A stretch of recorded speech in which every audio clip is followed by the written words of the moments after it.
Restoration in Progress, Episode 3 with Aarabi Veeraraghavan. Watching how normal it was for our parents to be respectful, disagree respectfully, and also, if we argue, how do we make it up in front of the children? Because we can't protect them and shield them from arguments, but the children should also know that it's not the end of the world, and that there's a way of being civil and making up. This is something that we have learned along the way because I have never seen my parents argue ever. I mean, it's unnatural how calm they were because neither of them had a temper, whereas I have a flaming temper. The paper's not at all. So Nandan sees us argue, but he also sees us make up. And I think that is important. And we're also forced to keep any arguments respectful because there's a child watching you. And I think in many ways, the way Rekas and I parent is an extension of how our parents did it. Because my parents, like I said, accountability, yes, they raised us with accountability, but it was a very we were raised in a bubble a little bit. Only after I came to Madras, my aunt sort of pushed me out of that bubble. And then college. College was an eye-opener, it's a new space and you meet people from all kinds of contexts. And then you sort of, start seeing, whereas Rekas was raised in a more real sort of way. And I think what we do with our children is that, yes, we do protect them, but we are also very, very honest with them about what is out there and how things are, and things like learning to manage your own money. And these are things that I was never taught. Whereas Rekas was raised with all of that very clearly ingrained in him. Surabhi and I learned to manage money after we left home. After I went to the UK to do my masters, that's when I was like, oh, okay, so I need to manage a bank account. And then it's only after I started working and, with Padmi and, I started getting a monthly stipend. I was like, oh, I see. Whereas Rekas was raised in a very real way where the children knew the home finances and everything. So we do that with Nandan. So I think it's a combination of how my mother-in-law and father-in-law, because my mother-in-law was a working parent, like working away from home parent. And so they literally, it was like a tag team effort. One parent would pick up the child, the other would drop the child, the other would pick up the other child, and both of them were running back and forth from office. Whereas in my home, Amma decided to take a back seat. And Appa was a doctor, so he was very busy, and Amma loves being with children. So Amma's like, I don't want to practice law. So she spent a lot of energy raising Surabhi and me. Like, we'd have fresh, hot gourmet meals being delivered right at lunchtime. That's how pampered we were. And Amma and then of course I never fit into mainstream school very well. I hated it. I hated every moment of it. My sister very seamlessly fell into that system. She thrived in that system. Me, not at all. So that's when Amma was like, wait a minute, come on. My child shouldn't have to struggle through school like this. There has to be other options. So Amma then decided to train to be a Montessori educator.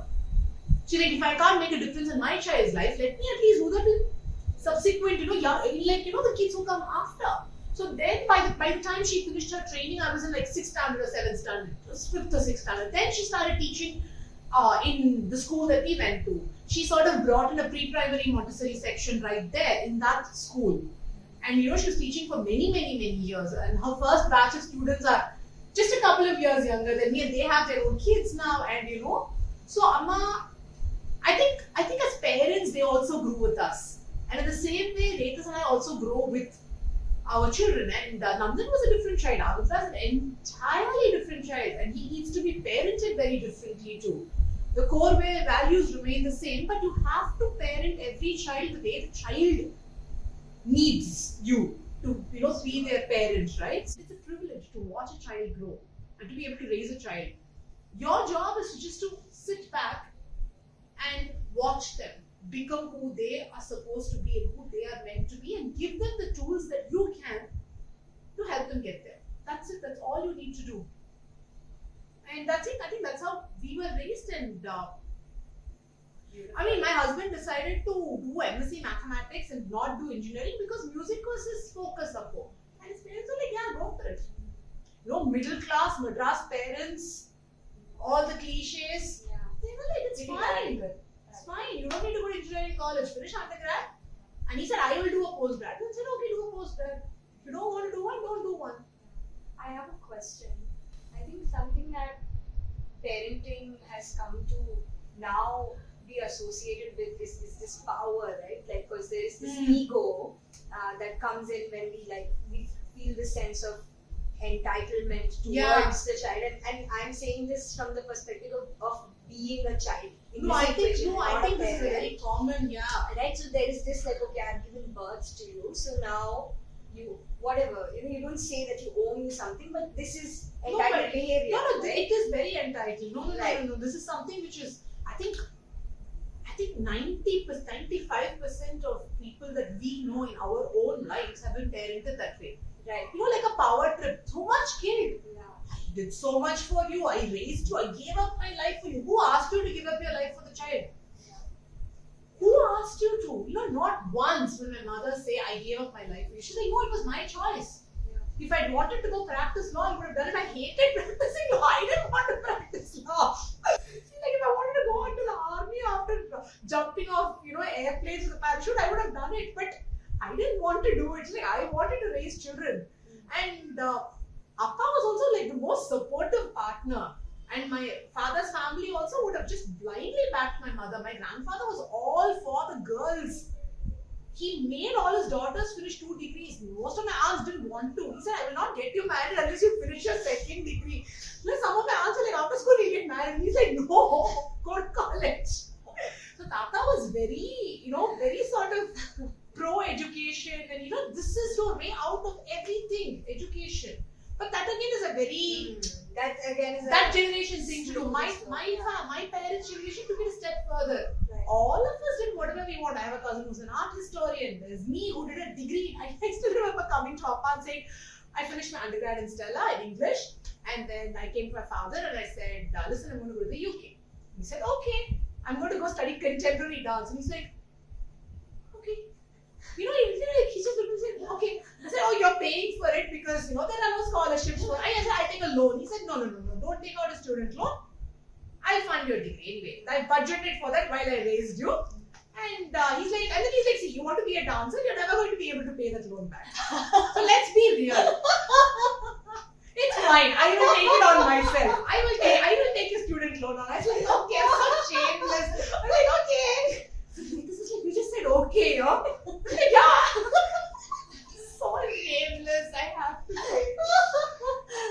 All my friends in the UK after I met, they're like, yo, you don't have a loan yourself. I'm like, no. And that's when I was like, I am spoiled. Let me call it what it is. No, but I mean, again, I'm not going to take that for granted. There was a time growing up when I took it for granted. But in retrospect, I don't think I do that for my children. If my child said he'll take a loan, I will, like, by all means, I will fill out your loan form myself. Later, will be like, please take a loan and go. I think the question is also of being able to access that enabling, right? Like, it's the choice of the parent. Like, what can we offer in this moment to enable a choice that our child wants to make? And if I cannot do it, I'll say I cannot do it. That's the thing. My parents would have said no. That I'm pretty sure of. It's like, I see this a lot with artists. I wanted to do X, Y, Z and I couldn't. When I was a child, nobody gave me these opportunities. So I'm going to give that to my child. Okay, but if the child does not want to do that, then you have to be prepared to say, okay, the child's dream is elsewhere. I will support that dream. Yeah. And I think parenting without an ego is key. My parents never hesitated to apologize to us if they, felt like they'd wronged us. In the same way, Rekha and I never hesitate to apologize to Nandan. Nandan is a very fair child. Okay, but that is not, and all children are very fair. They see things as, the sense of fair and unfair is very clear. They're all very, very fair. Then they see the adults having double standards, and that's when that starts. So if Nandan says that was wrong, we say, I'm so sorry, that was wrong, and I'm sorry, and I will do better next time. That's all it takes. There is still an ego there. Like, for example, the other day, a couple of months ago, Rekha was driving and he never swears. But there was somebody like driving really badly and he swore. Something very mild, I think, if I remember right, because he doesn't swear at all.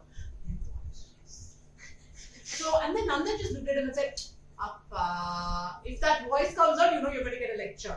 Appa, you're supposed to use your words and not these words. Right? And you're supposed to reason it out with them calmly. And it is like, I know, I'm really sorry, I shouldn't have done that. And like, this is not some radical idea. Just because the child is 7 does not mean he or she is not an individual with their own likes and dislikes. And a lot of this, like from the time the child is born, you keep telling the child, I know what you want better than you, which is not true. Look at the way we force feed young children. My parents never did that. I used to go days without eating. I'd be like eating fruits, leaves, and my parents were like, later. And then suddenly one day I'd sit and eat like an adult. And that's how I was. And that's, and my parents just let me be because like, she knows her body. But how many of us give, so when it came to my turn, both my children are baby-led being, which means they decide how much to eat, when to eat, what to eat. They're offered the same food as the rest of the family. No special cooking. They like what's on the table, they eat. Otherwise, they don't eat. They make up for it at the next meal. What's the big deal? No running behind and doing this and that and purees and mashes and distraction feeding. No. Because right then what you are doing is you are telling the child, you're telling the child that I know better than you. So much of our own stories start with food, right? We tell the child, I know what you want better than you know it yourself. Yes, they are young children, so we help them be safe. But there is a way of balancing autonomy with safety. And they are so intelligent. So you need to empower them to make their own choices. This time for his worksheets, he did all his revisions by himself. We didn't ask him if he's done studying. We didn't ask him nothing. We just be like, okay, you have this paper tomorrow, so just find time. So he'd go down, play, come back, finish studying, go back down and play. And next morning, he'd go to school, do his worksheets and come back. And it was just so stress-free for him, stress-free for us. The more you can trust your child, the easier life becomes for you also. It's beautiful, it's a rewarding process. Yes, my child is only 7. By the time he's 25, I don't know how he's going to feel about things. But I know that from my side, given the knowledge and the resources that I have, my conscience is clear. But if at 25 my child comes and tells me you did X, Y, Z, which ruined my life, I have to say, okay, I'm sorry, I own up to it. Because you were a child and I made these choices and you had to live with my choices. This was the best that I could do. How would you like me to help you now? That's all I can say. And hopefully if he chooses to be a parent, he will take my learning and add one more layer to it. They really owe us nothing. So beautiful.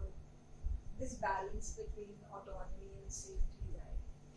So it's a very tricky balance in a way that we want our children to be independent, but we don't want to relinquish control, which allows for that independence. And actually, like in so much of the societal conditioning that we experience here in India has so much to do with, oh, don't do this, don't do that, don't do this.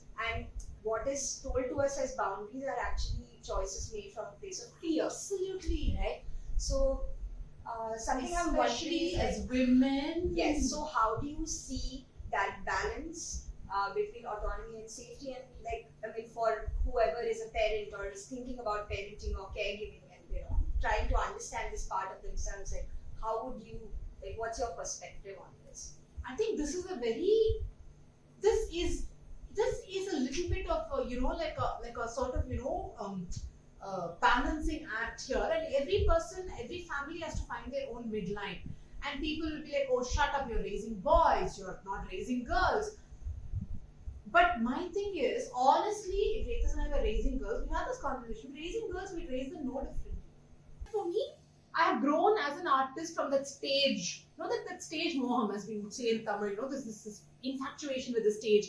I've moved on far away from it to a place where art is a quieter, more internal thing. I think becoming a parent is what did it for me. Before Nandan was born, even through my pregnancy, I used to do Bharatanatyam in the evenings every day, 6 days a week. Bharatanatyam in the evening, contemporary dance in the morning. So I used to be in the studio at 8:30, work till 2 o'clock, come back home, eat lunch, and then to dance class at 4 o'clock to teach. And then this is how it was. And I was on the verge of a burnout. The year I got pregnant with Nandan, I did 5 kacheris, 5 solos in that one December season.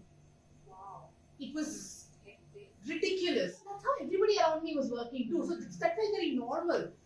And then my choreographer, my contemporary choreographer used to keep telling me, listen, this hectic Bharatanatyam practice of yours is going to stop your growth as a dancer. You need to rein it back. You need to minimize. You can't take on so much. You need to cut out the noise. And I used to be like, oh, she's just being, mean because she doesn't like Bharatanatyam. And, that's where she also comes from. So she's very well versed with the form. And then I had Nandan. And then I physically could not do that anymore. And my body said, this is ridiculous. You cannot be dancing 8 hours a day in 2 entirely different styles. So I said, okay, you know what? If I have a big performance in one space coming up, I will step back a little from the other. And slowly, after Nandan, I think growing old, I was 28 when I had Nandan. And then I think, age, wisdom that comes with age, and then sort of opening your eyes to the flaws in the system and becoming aware of them and realizing that you are also part of the problem here because you are feeding back into that system. That sort of made me take a step back from classical dance, and I was still performing that one odd solo or group performance out of habit because I've been doing it when I was 3 years old, out of habit. But I stopped identifying myself as a Bharatanatyam dancer by day and a contemporary dancer by night, literally, and started looking at myself as a contemporary dancer. I went back to theatre, found a lot of joy there again. I sort of went away from theatre and I came back as an adult, a very different capacity with more confidence. Having a child, for me, it was a very empowering birth. It was a very empowering situation where I still remember the first time I put my 3-month-old in a ring sling. We didn't even have these buckle carriers, then we had those little cloth slings. Put him in a ring sling, and this other friend of mine who also had a child 40 days before me. We both decided we just go get a coffee. With a 3-month-old and a 4-month-old in slings. Both of us had matching slings also. And it was a lovely yellow linen sling. So there's a photograph of the two of us. So we decided to go okay, we won't drive, we won't, no need for car seat and everything. Let's not add to layers, let's simplify. So okay, we will both take an Uber and with the kids meet at a cafe. And let's see. If they need to nurse, we will nurse them right there. So this little things like, normalizing breastfeeding in public, which my mother-in-law did for me when he was 20 days old. We'd gone out for coffee. He was hungry and she said, yeah, just latch him on. So my mother-in-law was holding my sandwich and my brother-in-law was holding my coffee and Vetus was helping me latch the baby on. And I'm like, okay, so this is a team effort. Literally, nursing is a team effort. I think as an artist, the process of slowing down and seeing a child grow up, right, and the focus on tasks and priorities really helped me clean out all the noise. And I started becoming a better dancer because I started also the process of birthing, being pregnant and birthing changed my body. A body that I thought I knew inside out after these years of training, I suddenly no longer felt like mine, and it was a very humbling experience to go back to that studio 2 or 3 months after he was born. My body felt like it has been invaded by some alien and tad. So I went there, and it was a very humbling process to realize that I actually know very little about my body, and then started the rebuilding. After that realization, started the rebuilding, and I came back feeling much more stronger, much more confident in my body. I'm not even talking about the aesthetics of it, nothing. Yeah. Just the way I occupied my body and the way my body occupied space changed. Right. I started getting into this. I was no longer diffident, I was no longer vain. I was no longer like, look at me, I'm so pretty on stage. Because we all go through that phase. My dancers are vain. My dancing became gritty, it became more grounded, it became more looking inward and sort of a more raw energy after birthing. I'm like, I don't have time for that noise anymore. And that is where Bharatanatyam sort of started taking the back step. And I also started thinking about the kind of pieces that we do, which we all know is problematic. But for example, there is this padam, Yettane Shonnalu. So it's a mother telling a daughter, how many times do I tell you that your husband is Lord Muruga and you should not pick fights with him and you should respect him? And then she actually says, "Aatira padigirai pen buddhiya hale." which means you are getting angry because you're after all a woman, and your buddhi is like that.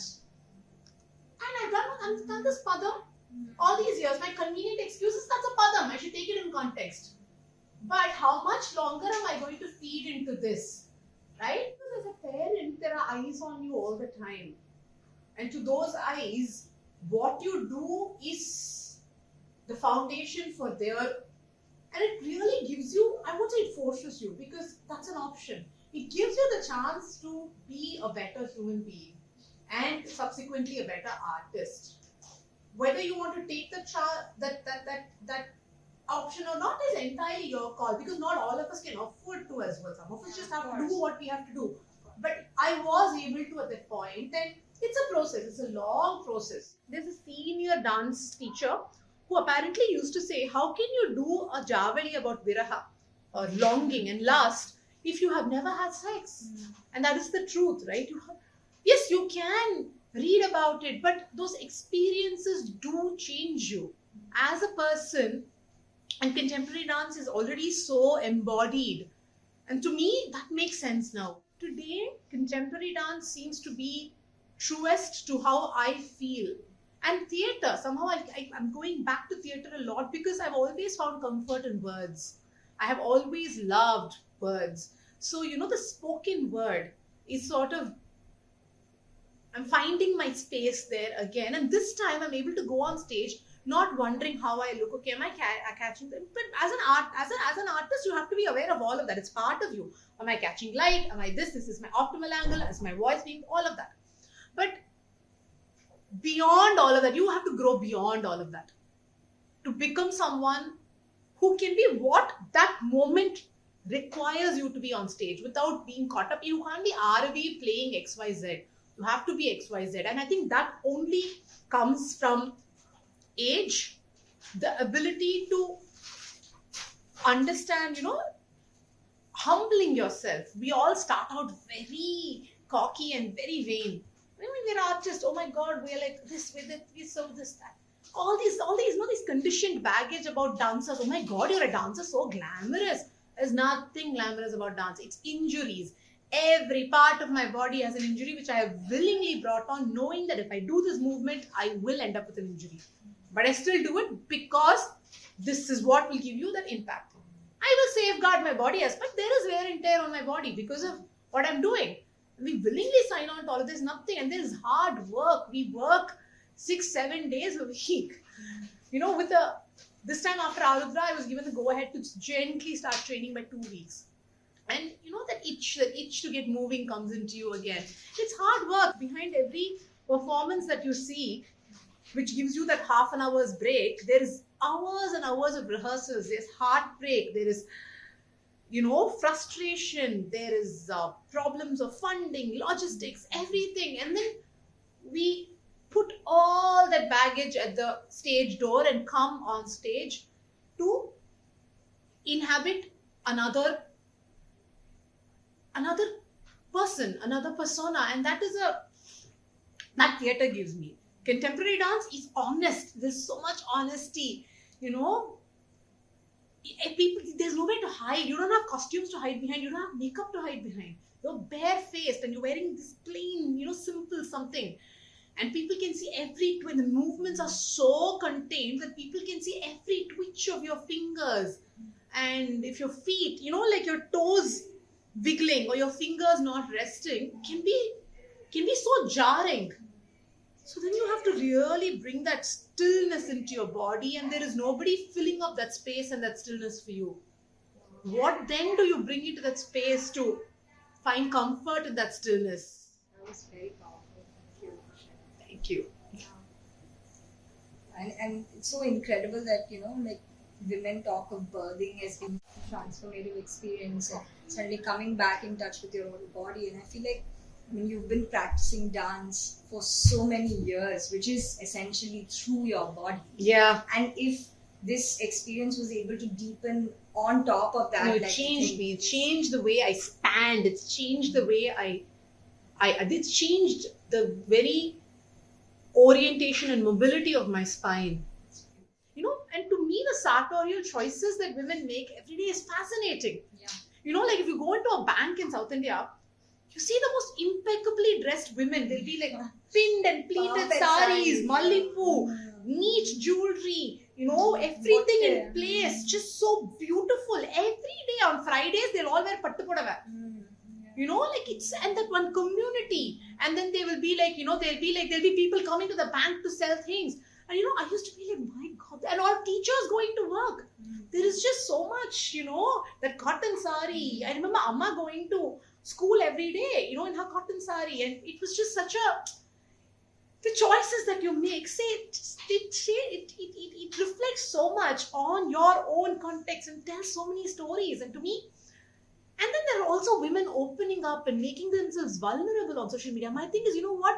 It's a privilege to be able to access someone's inner interior monologue. And if they are going to be generous enough to share that with us, we should be gracious enough to accept it without becoming, you know, without leaving toxic comments there and being trolls. And I think that onus is on us. So if you put up something and somebody is making you unsafe in your own space, block them. The shame is on them, not you. And nobody owes anybody anything. If somebody chooses to share only positive things about their life, that's their prerogative. Because when they share something vulnerable, you are waiting there to go and, you know, abuse them on their own post. So why should they? A collective sense of safety. Exactly. Right? Absolutely. You know that you nailed it. Collective sense of safety. If we want that safety for ourselves, we should become that safe space for other women. No, it's a circular thing. And if Instagram is the marketplace of today, why should women be excluded from this marketplace by saying, oh, you know what, it's unsafe. You put up photos like this is what will happen to you. Shame on the people who are misusing the photographs. Yeah, not on the woman who's posting that photo. Right. Because why should women, just as women were excluded from physical workplaces, it is also a question of not having been seen and heard for so long, right? So that expression, yes, that's how we learn about how we can express ourselves in that kind of a space. And this platform is such a even playing field, no? Yeah, it is. In a lot of ways, it is. There is also now, because it's starting to become a lot economical and commercialized, and you know, it's just being monetized. It's being monetized very heavy. Power dynamics coming in. Yeah. Like certain people teaming up with certain other people for certain things, and that's okay. That's fine. Yes, but my thing is keep it clean. Yes. Don't feel the need to kick other women on your way up. Yeah. Keep it clean. Rejoice in your growth. You know, like for a 21-year-old who, we don't know what her context is. She might have had a hard childhood. She might have been bullied in school. She may be coming into the space with a lot of body image issues, and then she comes into the space. Something about what she's posting finds an audience and resonance, and then she's able to make a career of it. Good for her. It's your opinion. She is welcome to have an opinion on you. Don't get butthurt if she has an opinion on you. Yes. And that's what, like, I think a lot of content creators talk about relatable content. And I feel like relatable content is just something that doesn't make any sense because it's subjective. Yeah, relatable so to who is it relatable to and who is it coming from? The whole idea of this even playing field is because everyone gets to have a voice. Exactly. Which means everyone can speak their own mind, be their own self. And have their own audience. Yes. And deal with the consequences of that. Also. My thing is, yes, you know what? By all means, challenge opinion, but find a respectful way of doing it. Yes. Don't hide behind anonymity and you know, abuse someone in the name. You know, who made you the who made you the police here? Right. Who decides? Who gave you the moral high ground here? Absolutely. You do not want to reveal yourself. Yet you think you're some great voice of reason, but people love it. No, they like eat popcorn. Why do we take so much pleasure in seeing a woman's humiliation? Why can't we start all this girl squad, you know, girl boss, women supporting women? Where does that go when an actual need for support arises? For you, how has like your journey on social media been? Like now you have a few people now who are there and they are following your journey, and I think that's one of the reasons why we met as well, because following how you've been, and just not with any intention of doing anything. I never really thought we would talk ever. No, but it's just it led into it's something. this connection Yes. that we experienced, right? And what I want to understand is that, like, now that you have like a big following, like, or on social media, like, how do you perceive it? How has your experience been from like the point you began till now? And like, how has your own perception towards that, your responsibility, that how you see it, how has that shifted? In no way. In no way. No way. That's beautiful. This space, literally, when I was, for the first time in my life, when I was pregnant with Nandan, I could actually dress up and go to kacheris in December. Instead of just running from a rehearsal in a dance sari and, like sweaty from rehearsal, run to a concert and then run back home or something. For the first time, I could actually dress up and go. Somebody said, oh my god, your sari is so pretty, why don't you start writing about it? I said, okay, let me start talking about whatever little I know about weaves and textiles. Let me start talking about that. And then it started that, and then I had the tribe. I have a strong physical village. I have friends, I have family who are all there, like a judgment-free physical space. But then I was also part of these online parenting groups, and I realized that for so many people, they don't have that physical safe space. And even for me, with all of that, I still needed something more. Right. And we started connecting. I started connecting with some women who, in the last 7 years, have become some of my closest friends, and we raise our children together. They are my tribe. As a mom, you need you need mom friends. Non-judgmental, sharing space. Literally, you need to be able to call them and, like in tears and break down and, say what you want to say and not be judged. When I have other pregnant women, or especially first-time parents reaching out to me saying, oh, can I have like help with this? I'm like, I'm so glad I'm able to be there for you, because along my parenting journey, so many people have been there for me. So many people. And this time, with my second pregnancy, the minute I found out that I was at risk of preterm labor at 30 weeks, my first instinct was to put out an SOS on Instagram and say, where can I find preemie resources in Madras? I don't have time to order online, or tell me, where can I order things online? Within 15 minutes, there were women DMing me and doing everything from saying, I'm just going to pray to this God for you. I don't know which God you believe in, or if you believe in God, but this is my favorite God, so I'll put in a prayer to that God. Everything will be fine. Ranging from that to strangers saying, oh, by the way, I had a preemie, and this is an EQ schedule, so this is how much you'll need to pump, and this is how much you'll need to feed. Get this pump. And then somebody saying, oh, I have preemie clothes. I have it laundered and ready for you. If you go into, I don't want to send it to you beforehand because I don't want to, preempt that on you. But in case you do go into preterm labor, here is my number. Ask somebody to call me. I will dunzo everything straight to the hospital, laundered and ready to be put on the baby. Where else will you find this kind of? Are these people doing it because they expect something from me in return? No. This is just women reaching out, and this is your community. Yeah. And if you build this community, you have done something right. Or when somebody writes to you and says, oh my God, you wrote something like 3 years ago which changed my life, and what did I write?